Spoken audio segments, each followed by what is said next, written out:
আমার নাম শঙ্কর এবং আমি উত্তরপ্রদেশের একটি ছোট গ্রাম শিবপুরের বাসিন্দা। রোজগারের সন্ধানে আমি আমার গ্রাম ছেড়ে বড় শহর লখনউয়ে চলে আসি। এখানে এসে আমি বুঝতে পারি যে আমার কোনো দক্ষতা নেই এবং আমি বেকার অবস্থায় রাস্তায় ঘুরে বেড়াচ্ছি। তখন আমার গ্রামের একজন পুরনো বন্ধু রাজু আমার প্রতি অনুগ্রহ করে আমাকে গাড়ি চালানো শেখায়। রাজুর কল্যাণে আমি একটি বড় বাংলো বাড়িতে ড্রাইভারের চাকরি পেয়ে যাই, যেখানে শুধুমাত্র মালিক, মালকিন এবং তাদের একমাত্র মেয়ে থাকতেন। মালিকের নাম ছিল শেঠ ধর্মবীর সিংহ এবং তিনি শহরের একজন নামকরা ব্যবসায়ী ছিলেন। তার স্ত্রী মালকিন দুর্গা দেবীও খুব সৎ ও সংযত ছিলেন। মালিক আমাকে তার মেয়ের গাড়ির ড্রাইভার হিসেবে নিযুক্ত করেন।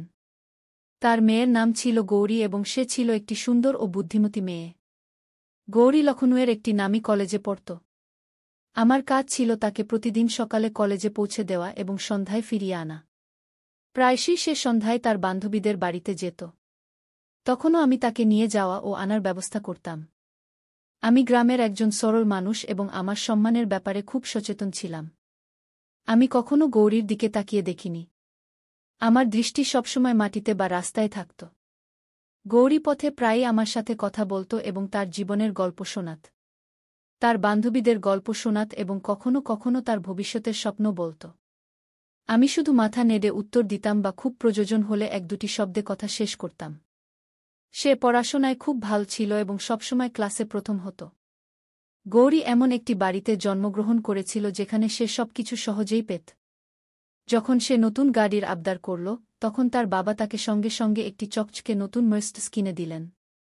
গৌরী আনন্দে আমাকে দেখাল, দেখো শঙ্করজি, আমি তোমার জন্য নতুন গাড়ি নিয়েছি। আমি হালকা করে হাসলাম। তার এই কথায় একটি মজার ছল ছিল।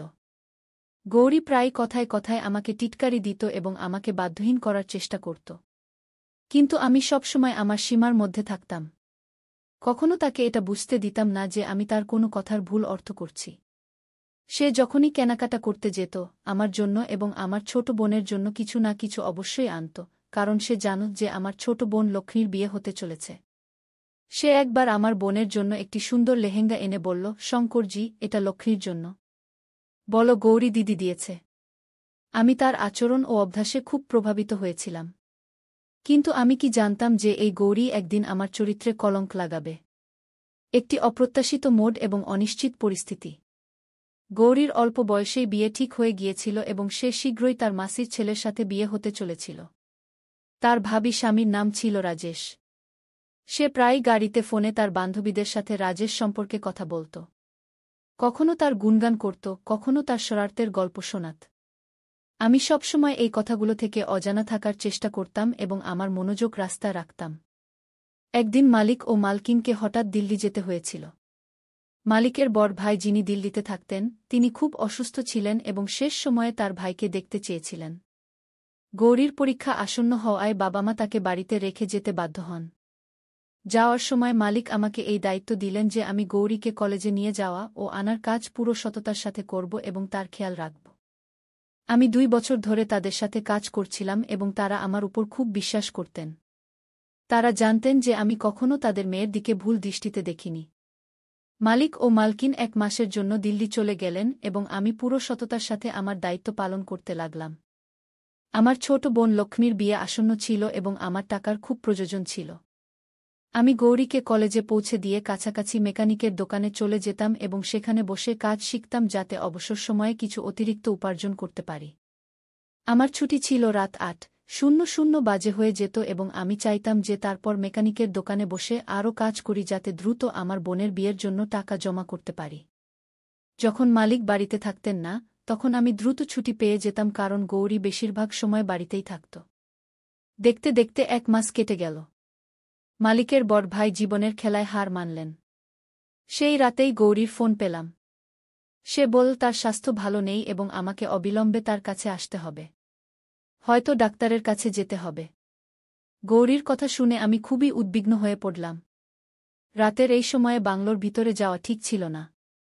কিন্তু অসুস্থতার অবস্থায়, বিশেষ করে তাউজির মৃত্যুর শোকে, আমি গৌরীকে একা ফেলে রাখতে পারিনি। আমি মনকে শক্ত করে বাংলোর ভিতরে পা রাখলাম। আমি সারারাত তার সাথে থাকলাম এবং তার যত্ন নিতে লাগলাম। সে তীব্র জ্বরে পুড়ছিল এবং অর্ধচেতন অবস্থায় ছিল। আমি ভোর পর্যন্ত তার পাশে বসে থাকলাম। যখন তার অবস্থা কিছুটা উন্নত হল, তখন আমি আমার কোয়ার্টারে ফিরে এলাম। সেই রাতে আমি গৌরীকে একটি ভগবান কৃষ্ণের মূর্তি দিয়েছিলাম যা আমার কাছে সবসময় থাকত এবং বলেছিলাম যে এটা তার কাছে রাখবে। এটা তাকে রক্ষা করবে এবং শান্তি দেবে। একটি নতুন অভিযোগ এবং হতবাক করা সত্য। সময় দ্রুত কেটে যেতে লাগল। এবং সেই দিনের পর থেকে গৌরীর স্বাস্থ্য ভালো থাকতে লাগল না।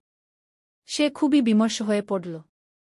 আমার মনে হল হয়তো সে তার বাবা মায়ের বিচ্ছেদে কষ্ট পাচ্ছে। তার কলেজের ফলাফলও প্রভাবিত হতে শুরু করল। শিক্ষকরাও বাড়িতে অভিযোগ করলেন যে গৌরী পড়াশোনায় মনোযোগ দিচ্ছে না। মালিকানি ফোনে আমাকে জিজ্ঞাসা করলেন গৌরী ঠিক আছে কিনা। তখন আমি তাকে কথা বলে পাশ কাটিয়ে দিলাম যে সে তার পড়াশোনা নিয়ে চিন্তিত। কিন্তু আমি কি জানতাম যে বাস্তবতা সম্পূর্ণ ভিন্ন ছিল। মালিক আরও 1 মাস তার ভাইয়ের সন্তানদের সাথে কাটালেন এবং পুরো 2 মাস পর তারা দুজনেই বাড়ি ফিরে এলেন। আমি তাদের দেখে খুব খুশি হলাম। কিন্তু তখনই আমার পায়ের নিচে মাটি সরে গেল যখন মালিক পাশে পড়ে থাকা লাঠি তুলে আমাকে মারতে শুরু করলেন। তিনি আমাকে গালাগালি দিতে থাকলেন এবং মারতে থাকলেন। আমি বুঝতে পারছিলাম না যে আমার এমন কি ভুল হয়েছে যে মালিক এত রাগান্বিত যে আমার কথা শুনতেও রাজি নন। এবং যখন আমি পুরো ঘটনা জানতে পারলাম, তখন মনে হল যেন কেউ আমার পায়ের নিচ থেকে মাটি সরিয়ে নিয়েছে। গৌরী আমার বিরুদ্ধে এই অভিযোগ করেছিল যে আমি তার সাথে জোরপূর্বক সম্পর্ক করেছি এবং সে গর্ভবতী এবং সে ভয়ে তার বাবা-মাকে ফোনে বলেনি যাতে আমি তার কোনো ক্ষতি করতে না পারি। এ কথা শুনে আমার মনে হল যেন বিদ্যুৎ খেলে গেল। আমি অবাক হয়ে গৌরীর দিকে তাকালাম যে একের পর এক মিথ্যা বলছিল। তার মুখে কোনো লজ্জা ছিল না, বরং একটি রহস্যময় নীরবতা ছিল। আমি গৌরীকে খুবই সরল এবং নিরীহ মনে করতাম, কিন্তু সে আমার চরিত্রকে কলঙ্কিত করে দিয়েছে। কেউ আমার কথা শুনতে রাজি ছিল না এবং গৌরী তার মিথ্যা থেকে সরে আসতে রাজি ছিল না। সে বলছিল যে রাতে তাউজির মৃত্যু হয়েছিল তার স্বাস্থ্য ভালো ছিল না। সে আমাকে ঘরে ডেকেছিল। সে ভেবেছিল হয়তো তার ডাক্তারের প্রয়োজন আছে।